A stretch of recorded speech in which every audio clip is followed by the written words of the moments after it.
আসসালামু আলাইকুম প্রিয় দেশবাসী। তো প্রথমেই শুকরিয়া আদায় করছি যে বেঁচে আছি এখনো, কারণ হয়তোবা বেঁচে থাকার কথা ছিল না, অথচ এখন কথা বলতে পারছি।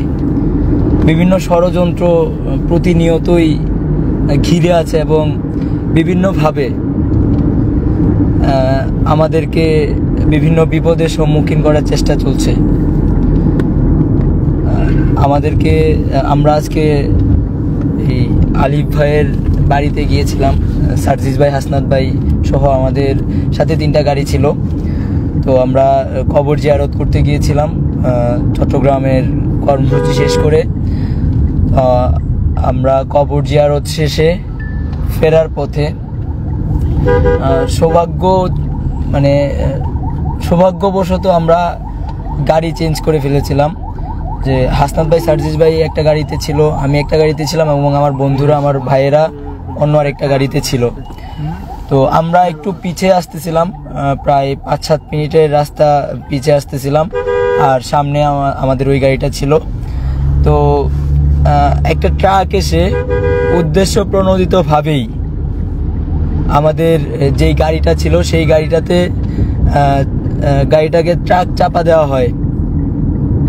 কিন্তু ওখানে যারা ছিল, যখন ট্রাকটা আসতেছে দেখেছে তখনই গাড়িটাকে ব্রেক করা হয়।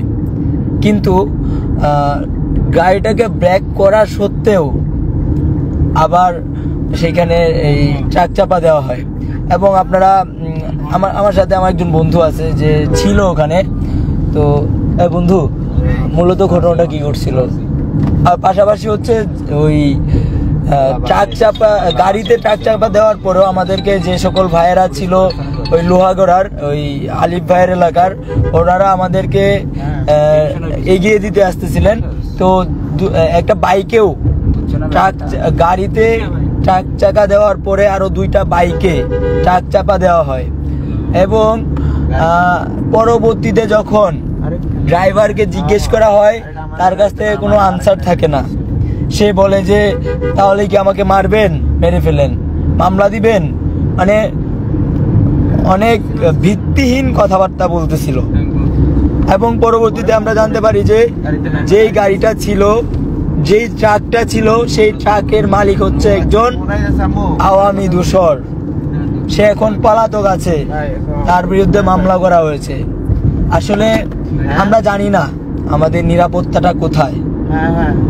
আমরা শুরু থেকেই বলে আসতেছি যে আসলে দিন নাই রাত নাই আমরা ছুটতেছি।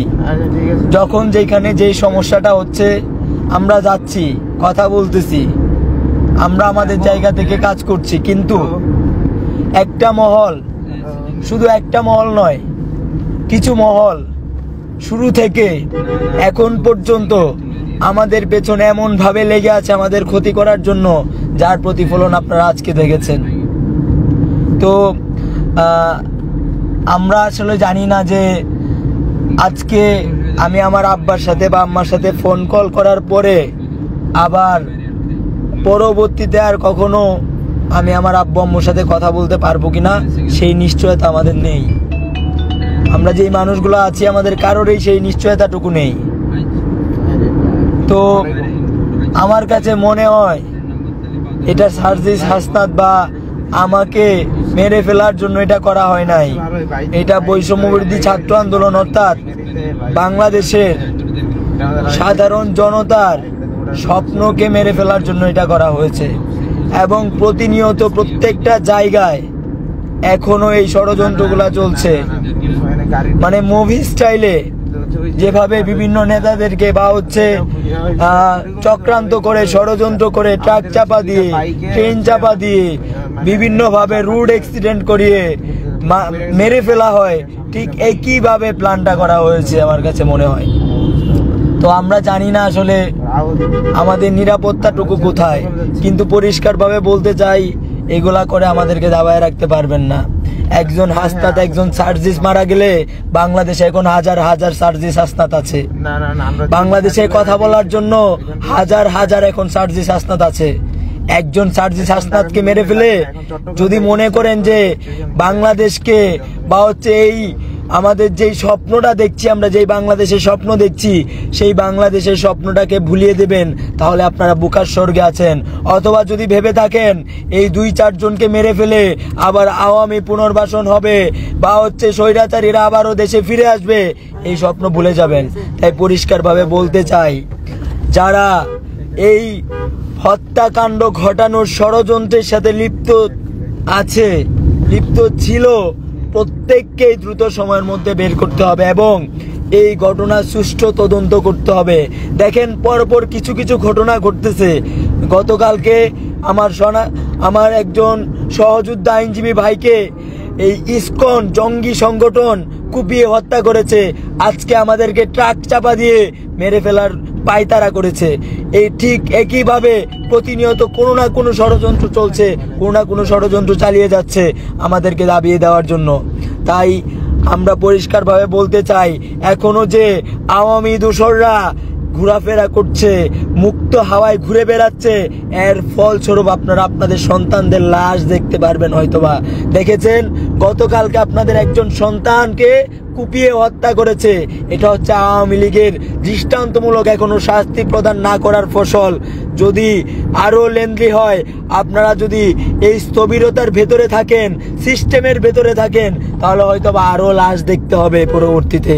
তাই আমরা পরিষ্কারভাবে বলতে চাই, সিস্টেম যদি ভাঙতে হয় তাহলে সিস্টেম ভাঙেন। সিস্টেম ভেঙে যারা এখন আওয়ামী দোসররা খোলা হাওয়ায় ঘুরে বেড়াচ্ছে, প্রত্যেককেই দৃষ্টান্তমূলক শাস্তি প্রদান করতে হবে, প্রত্যেককেই দ্রুত সময়ের মধ্যে গ্রেপ্তার করতে হবে। প্রশাসনের এই স্থবিরতা আমরা দেখতে চাই না। আমরা পরিষ্কারভাবে বলতে চাই, যারা এখনো স্বৈরাচারের দোসরেরা প্রশাসনের গুরুত্বপূর্ণ জায়গাগুলোতে বসে আছে এবং সিস্টেম দেখাচ্ছে, প্রশাসনের স্থবিরতা বিরাজমান করছে, তাদেরকে দ্রুত সময়ের মধ্যে নির্মূল করেন, সমূলে নির্মূল করেন প্রয়োজনে। কিন্তু আর যদি কাল ক্ষেপণ করেন, তাহলে এর ফলাফল বাংলাদেশ ভালো দেখবে না। তাই পরিষ্কারভাবে বলতে চাই, যারা এই হত্যাকাণ্ড সাথে জড়িত, প্রত্যেকেই দ্রুত সময়ের মধ্যে গ্রেপ্তার করতে হবে এবং যারা আওয়ামী দোসররা এখনো খোলা হাওয়ায় ঘুরে বেড়াচ্ছে, তাদেরকে খুঁজে খুঁজে চিরুনি অভিযান দিয়ে বের করে গ্রেপ্তার করে জেলে ঢুকাতে হবে। জেলে ঢুকানোর সময় যেন মনে না হয় তারা শ্বশুর বাড়িতে যাচ্ছে।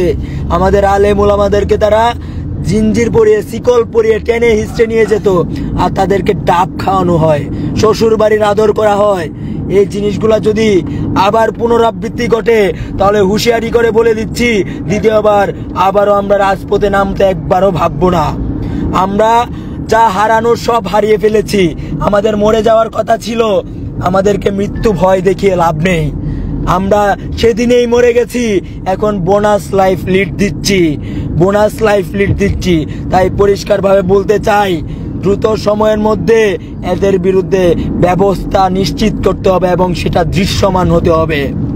এত সুশীলতা দেখানোর জন্য আপনাদেরকে বসানো হয় নাই, সুশীলতার জন্য আপনারা দায়িত্ব নেন নাই।